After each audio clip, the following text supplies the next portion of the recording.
जहरीले हैं,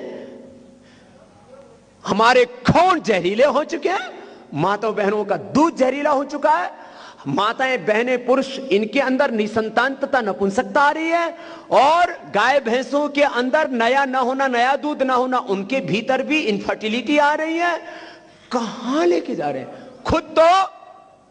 खुद तो जो खाते हैं ना, बड़ा शुद्ध अन्न खाते हैं। बात वो नहीं है, मैं बात इसलिए नहीं कह रहा हूं, ये एक व्यक्ति की बात नहीं है, पूरा जो वातावरण बन गया है। मैंने कहा खड़े कहां हैं? सोचो हम कौन थे, क्या हो गए और क्या होंगे अभी। आओ मिलकर के विचारे, ये समस्याएं से भी कहां खड़े।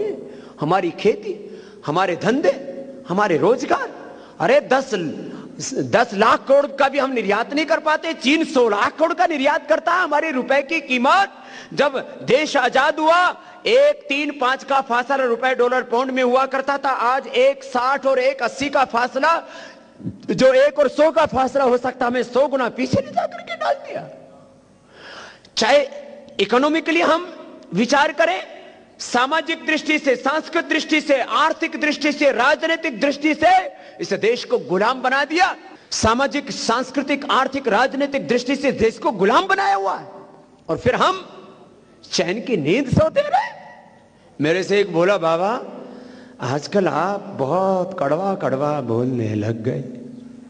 मैंने कहा सुबह सुबह तो आज भी हम योग ही करते हैं, हमारी शक्ति तो वहीं से मिलेगी और वहीं से मिल रही है। मैं आपसे भी कहूंगा, सुबह का योग किसी को नहीं छोड़ना है, लेकिन दिन में फिर राजयोग करना है, राष्ट्र योग करना है। सुबह योग धर्म और दिन में राष्ट्र धर्म का पालन करना है। ये सबके लिए आज का आह्वान है, ये आज की आवश्यकता है।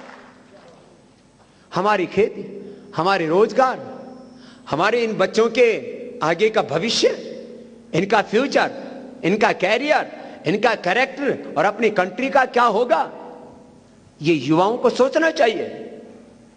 अरे मैं तो एक फकीर हूं, और जो बड़े बुजुर्ग हैं ये 10-15 साल और जैसा भी है बेचारे, जो बहुत इन्होंने तो दुख देखे हैं और चले जाएंगे, लेकिन तुम्हारी कैसे कटेगी? इन बुजुर्गों की तो कुछ कट गई, कुछ और कट जाएगी। 5-10 साल में इनकी भी टिकट कट जाएगी, लेकिन तुम्हें तो 50, 60, 70 साल झेलने हैं। कैसे झेलोगे? इसलिए आज इस देश के युवाओं को जागने की जरूरत है। युवा भारत जगेगा तो भारत की समस्याओं का समाधान भी होगा।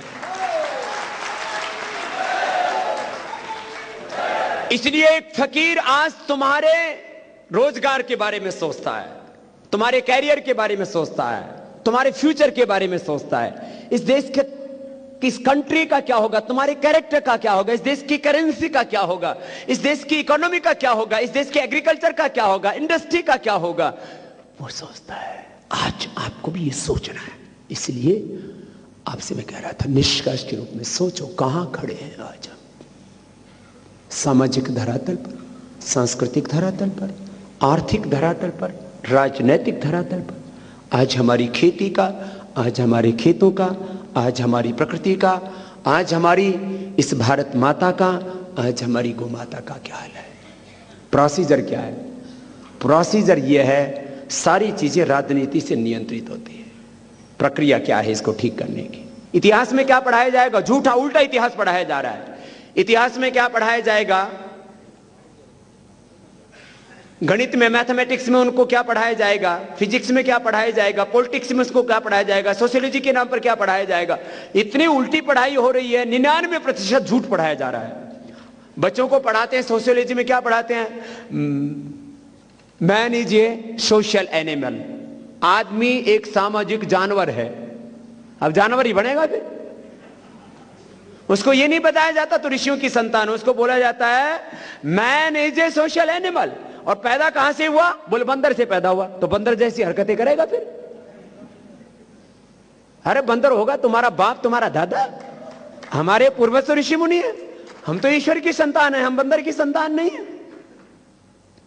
क्यों?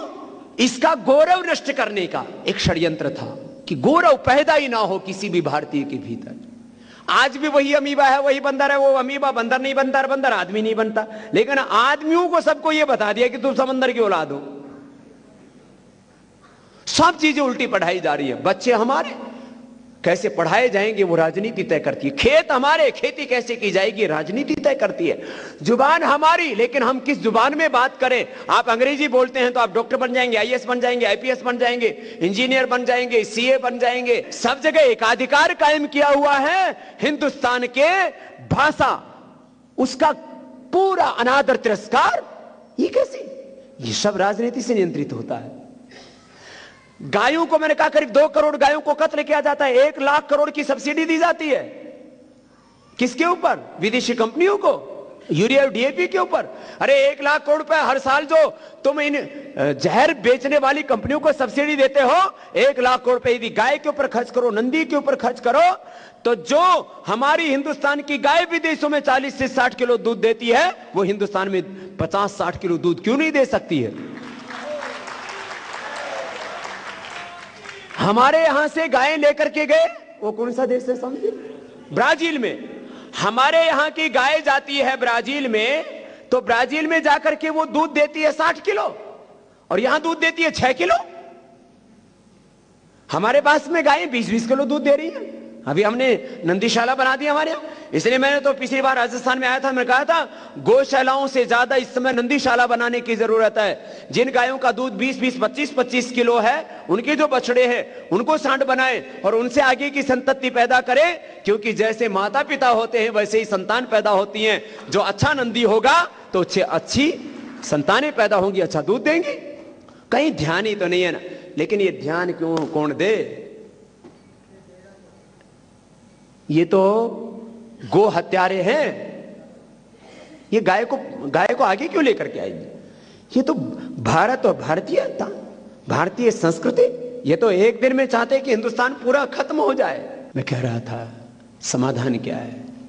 एक अच्छा प्रधानमंत्री देश को चाहिए, जो दिल से, दिमाग से, विचारों से, भाषा से, वाणी से, व्यवहार से, स्वभाव से, खून से सच्चा हिंदुस्तानी हो।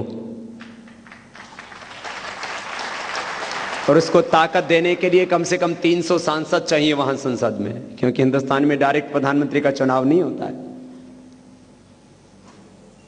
अब ये कैसे होगा? ये राजनीति बदलती है बूथ से, और बूथ पर जब यूथ होगा, जो बूथ पर मजबूत होगा, जीत उसकी होगी। अब ये पूरी लड़ाई हार जीत की है। कौन जीतेगा कौन हारेगा, बस जीतेगा कौन? जो बूथ पर मजबूत होगा वो जीतेगा। ये सूत्र है जीत का, लिख लो ये। और इस बात को अपने सब भाइयों को बताओ, इस देश के जितने भी जागरूक विचारशील देशभक्त नागरिक हैं उनको बताओ। मैंने आज आपको यहां पर बुला करके इसलिए बातें बताई हैं कि इन बातों को अंतिम आदमी तक पहुंचाओ। और आप क्यों जुड़े हैं? आप क्यों यहां आए हैं 200, 300, 400, 500 किलोमीटर चल करके? बोले बाबा जी इसलिए आए हैं कि इस अभियान में हमें सच्चाई और देश की भलाई नजर आती है। लोग निराशा की बातें करते हैं। बोले बाबा जी दयानंद को 17 बार जहर दिया, स्वामी विवेकानंद को 39 साल की उम्र में 31 बीमारियां हो गई थी, उनको लोगों ने इलाज तक नहीं करवाया। बाबा जी गुरु गोविंद सिंह के आंखों के सामने उनके बच्चों को दीवारों में चिनवाया। छत्रपति शिवाजी महाराज के बेटे संभाजी को आंखें नोच ली गई, चमड़ी नोच नोच के उधेड़ दी गई। बंदा बैरागी को गर्म सलाखों से पिटवाया। और गुरु नानक देव जी के साथ में भी क्या जुल्म जातियां नहीं कि उनको भी तपते तवे पर बैठाया।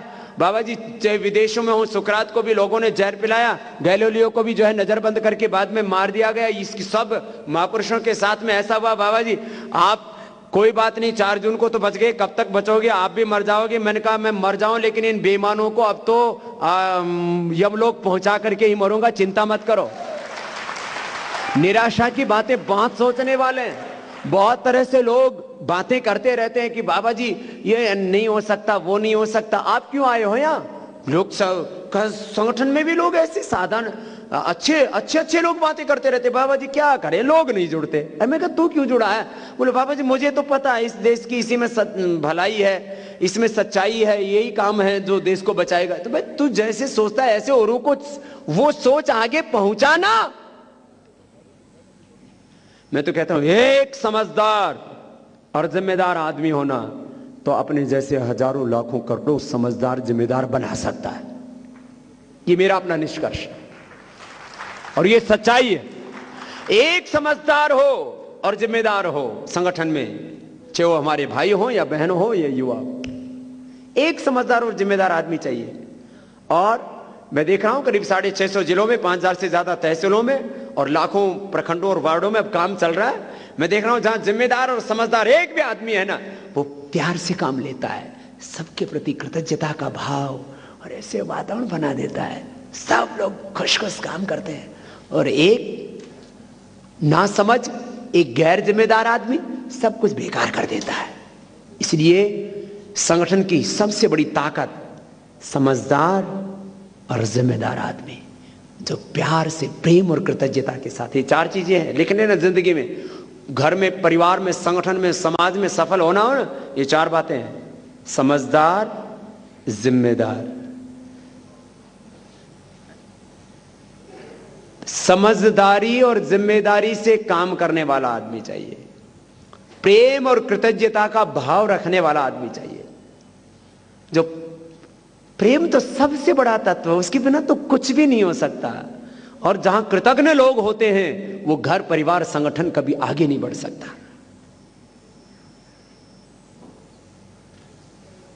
कृतज्ञता को इसलिए महर्षि दयानंद ने कहा महापाप है।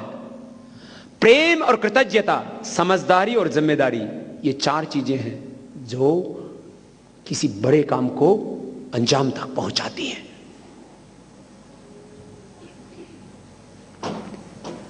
अब मैंने कहा सारी बात अब हार जीत की है, मैकेनिज्म तो मैंने बता दिया कि एक जिसमें जिसके दिल, दिमाग, विचार, वाणी, व्यवहार, स्वभाव में हिंदुस्तानियत हो, भारतीयता हो। ये विदेशी लोग, ये विदेशी खानदान, ये कभी हिंदुस्तान के बारे में सोच ही नहीं सकते ना। ये आशा करना बेवकूफी है, नासमझी है। पूरी दुनिया के क्रांतियों के इतिहास मैंने पढ़े और वैदिक काल से लेकर के राजे महाराजाओं के काल से लेकर के भगवान राम के उस रामायण काल से लेकर के, महाभारत काल से लेकर के, पौराणिक काल से लेकर के, और मुगलों के काल से लेकर के, अंग्रेजों के काल से लेकर के, और पूरी दुनिया के अंदर जो भी सामाजिक, सांस्कृतिक, आर्थिक और राजनीतिक परिवर्तन हुए, उन सब का अध्ययन करके मैं इस निष्कर्ष पर पहुंचा हूं कि एक बार यदि आपने हिम्मत से काम लिया तो इस बार हम सत्ता भी बदल देंगे और व्यवस्था भी बदल देंगे। ये बहुत सही समय है युग परिवर्तन का। भारत को विश्व के नेतृत्व की भूमिका में देखा श्री अरविंद ने, स्वामी विवेकानंद ने, महर्षि दयानंद ने, और सदा से, युगों युगों से भारत ने विश्व का नेतृत्व किया है। भारत के उदय में ही एक नए विश्व का उदय होगा, यह निश्चित है। लेकिन यह होगा कैसे? मैंने कहा अब ये सीधी सीधी ताकत की लड़ाई है। और जीतेगा कौन? क्या मैंने मंत्र दिया आपको? जो बूथ पर मजबूत होगा, जीत उसकी होगी, जीतेगा वो। ये जीत का मंत्र है। होगा क्या? अभी विधानसभाओं का चुनाव होने वाला है, इसके बाद लोकसभा का चुनाव होने वाला है। एक एक बूथ पर 10-10, 20-20 आदमी हो जो पोलिंग करवाएं, सही वोट डलवाएं। कोई कहता बाबा जी नोट दे देंगे, दारू पिला देंगे। अरे दारू पी के थोड़ी आएगा, दारू पहले पी ली होगी जिसने भी पी ली होगी। दारू पी के तो बाद में तो होश में आकर के तो वोट करेगा, क्योंकि दारू के नशे में आदमी वोट नहीं कर सकता। वो रात को पिएगा या 2-3 दिन बाद में पिएगा। जिस जब वोट करके आए ना तो बोलो कोई बात नहीं, दारू भी पी ली तो कोई बात नहीं, एक गलत काम कर लिया, एक ठीक काम कर लिया, वोट अच्छी जगह दे दे। दारू पी ली कोई बात नहीं, वोट तो अच्छी जगह दे दे, एक काम तो गलत हो गया वो भी मानता है। फिर बोलो भाई नोट ले रखे, 1000 रुपए ले रखे, 10,000 रुपए ले रखे, पूरे कुनबे के खानदान के 50,000 रुपए ले रखे। बोलो नोट ले लिए तो क्या है, अपने ही तो थे। नोट ले लिए कोई बात नहीं, वोट तो सही जगह दे दे भाई। समझाओ लोगों को, समझ जाएंगे लोग। देखो हर आत्मा में ना, हर आत्मा में सच की पुकार उठती है, और आत्मा में परमात्मा की प्रेरणा उठती है। आदमी को ना थोड़ा सा समझाने की जरूरत है, और पहले समझाओ तो भूल जाता है। अरे आदमी अपना बेटा मर जाए तो भूल जाता है, बोफोर्स घोटाले से लेकर के कोयला घोटाले तक कितने ही लाखों करोड़ के घोटाले क्यों सब लोग भूल जाते हैं? उस समय याद दिलाने की जरूरत है। सावधान, जब वोट करे तब। अरे बोले भाई कोई बात नहीं, अब याद कर। इसलिए आपको मैं कह रहा हूं, अभी जाकर के आपको पूरा संगठन बना देना है। चुनाव से 1-2 महीना पहले, 2-1 महीने का आप खेती करते हैं, व्यापार करते हैं, नौकरी करते हैं, 2 महीने की सबको छुट्टी लेनी है चुनाव के समय, कुछ भी हो जाए। थोड़ी दिन बाद में अपनी खेती खाती कर लेंगे। और इस बार का जो वोटिंग है ना, वो खेतों की कटाई होगी करीब करीब उसी समय होगा, तो कोई बात नहीं, 2-4 दिन आगे पीछे फसल काट लेंगे, कोई लंबी चौड़ी कहानी नहीं। नौकरी थोड़ी बाद में हो जाएगी, कोई दिक्कत नहीं है, थोड़ी दिन छुट्टी ले लेंगे। कमाई थोड़ी बाद में, 10-20 हजार रुपए का नुकसान हो गया, 1-2 लाख का नुकसान हो गया, सह लेंगे। अरे हिंदुस्तान का करीब 1000 लाख करोड़ रुपए इन बेईमानों ने लूटा है, अपने हिस्से में भी हजारों नहीं लाखों रुपए आएंगे, करोड़ों रुपए आएंगे। वो सारा आना अपने पास में, सारा देश में जब ये सारा पैसा लगेगा तो पूरा देश खुशहाल बनेगा ना। सोचना बड़ा है तो बड़ा काम होगा।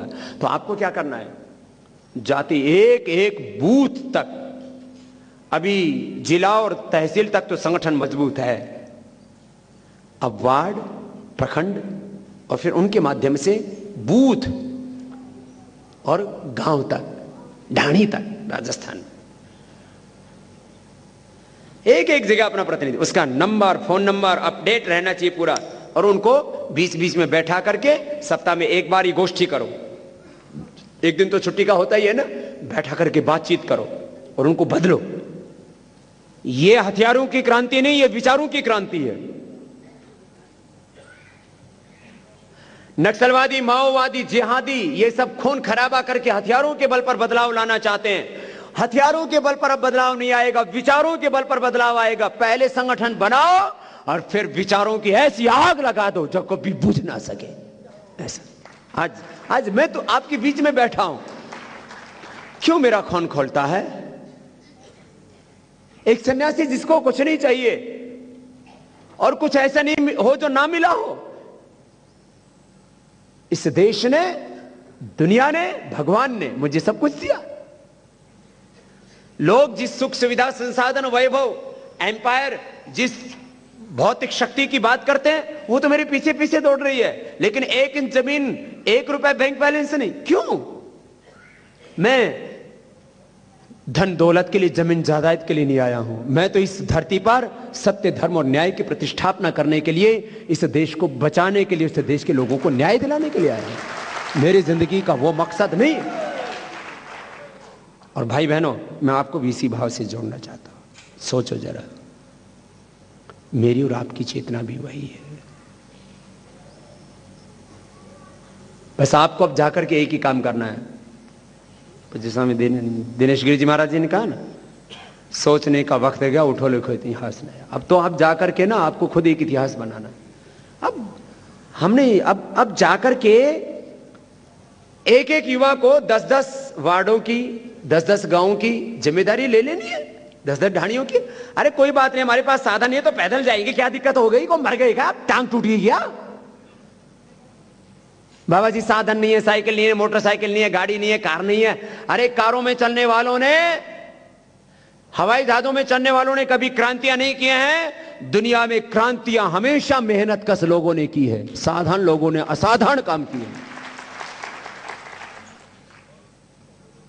जो संसाधनों के बारे में सोचते रहते हैं, वैभव के बारे में सोचते रहते हैं, वो क्रांतियां नहीं कर सकते।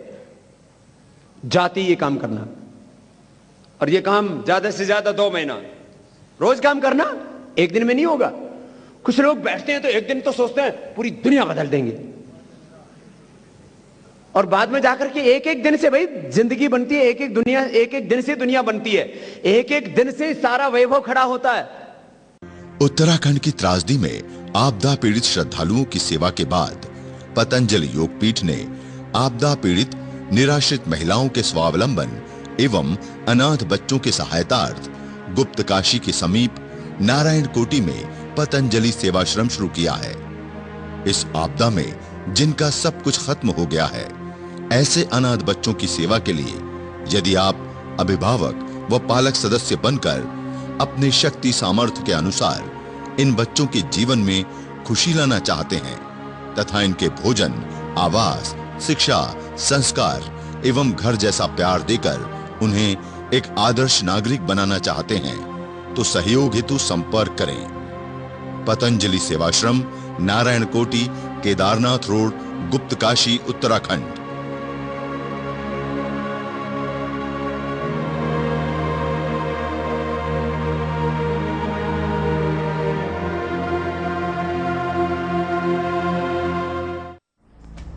जो भी विचारशील, जागरूक, देशभक्त युवक युवतियां स्वयं पूर्ण जागृत होकर ऋषि ऋषिकाओं एवं वीर वीरांगनाओं की तरह सत्य, धर्म व न्याय की स्थापना के लिए सत्ता व व्यवस्था परिवर्तन के कार्य में बड़ी भूमिका निभाना चाहते हैं, वे आस्था चैनल प्रातः 5 से 7:30 एवं रात्रि 8 से 9 बजे अवश्य देखें। कम से कम 1 माह प्रसारित कार्यक्रमों को देखेंगे तभी आप इस आध्यात्मिक एवं आर्थिक शक्ति संपन्न भारत बनाने के इस आंदोलन को ठीक से समझ पाएंगे। महंगाई का मुकाबला करने के लिए 100% शुद्ध व स्वदेशी पतंजलि आयुर्वेद के विदेशी कंपनियों से 2 से 10 गुना सस्ते हर्बल कॉस्मेटिक्स एवं स्वास्थ्यवर्धक उत्पाद अपनाएं। एक ईस्ट इंडिया कंपनी ने देश को लूटा व गुलाम बनाया, अब तो 5000 से अधिक विदेशी कंपनियां देश को लूट रही हैं। आए, स्वदेशी अपनाएं, देश बचाएं। दिव्य फार्मेसी एवं पतंजलि आयुर्वेद के विश्व स्तरीय सर्वश्रेष्ठ उत्पाद अपने जिले के पतंजलि चिकित्सालय, आरोग्य केंद्र एवं स्वदेशी केंद्र से प्राप्त करें। पतंजलि योग पीठ में 10वीं व 12वीं पास प्रतिभाशाली उच्च संस्कारवान युवक युवतियों के लिए वैदिक गुरुकुलम तथा स्नातक व परास्नातक युवा जो आजीवन राष्ट्र की सेवा हेतु संकल्पित हैं, ऐसे सेवाव्रतियों के लिए विशेष प्रशिक्षण पाठ्यक्रम तय किया गया है। इस प्रशिक्षण की प्रक्रिया में आचार्य, प्राध्यापक एवं संरक्षक के रूप में वेद दर्शन, उपनिषद व व्याकरण आदि के निष्णात वैदिक विद्वान तथा अर्थशास्त्र, विधि शास्त्र, राजनीति विज्ञान, समाज विज्ञान एवं इतिहास आदि विषयों में प्रामाणिक विशेषज्ञ जो निस्वार्थ भाव से राष्ट्र के अभ्युदय एवं उत्कर्ष के लिए अपनी सेवाएं समर्पित करना चाहते हैं, वे तुरंत संपर्क करें। 09161 921981, ईमेल patanjaligurukulam@gmail.com। गुरु पूर्णिमा के अवसर पर 20 से 30 अगस्त तक योग दीक्षा एवं गुरु दीक्षा के साथ राष्ट्र निर्माण हेतु एडवांस ट्रेनिंग कैंप रखा गया है। इस कैंप में 10वीं व 12वीं पास तथा स्नातक व परास्नातक पूर्णकालिक कार्यकर्ता व सेवाव्रती बनने के इच्छुक युवक युवतियां ही भाग ले सकेंगे। सेवाव्रती बनने के इच्छुक युवक युवतियां संपर्क करें।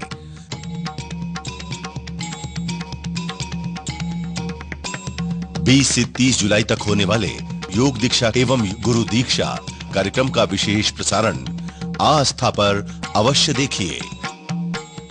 श्रद्धेय आचार्य बालकृष्ण जी के जन्मोत्सव के उपलक्ष्य में 1 अगस्त से जड़ी बूटी सप्ताह के दौरान पूरे देश में संगठन के सभी कार्यकर्ता एवं प्रकृति प्रेमी, जागरूक और विचारशील देशवासी आंवला, एलोवेरा, गिलोय, तुलसी व नीम आदि औषधीय पौधों को लगाने का अभियान चलाएंगे, जिससे हम धरती को ग्लोबल वार्मिंग व दारुण दुख देने वाले रोगों से बचा सकें। इसी दौरान 1 अगस्त से 6 अगस्त तक पतंजलि योग समिति नेपाल के योग शिक्षक भाई बहनों व वरिष्ठ कार्यकर्ताओं के लिए पतंजलि योग पीठ में शिविर रखा गया है।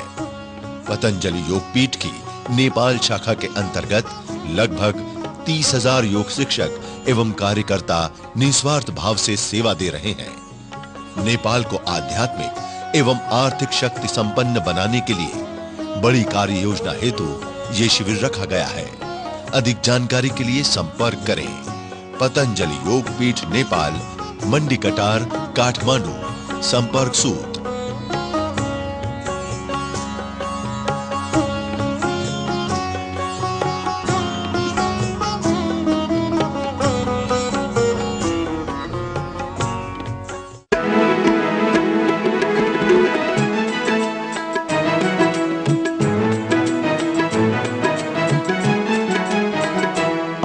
आस्था जीवन का आधार।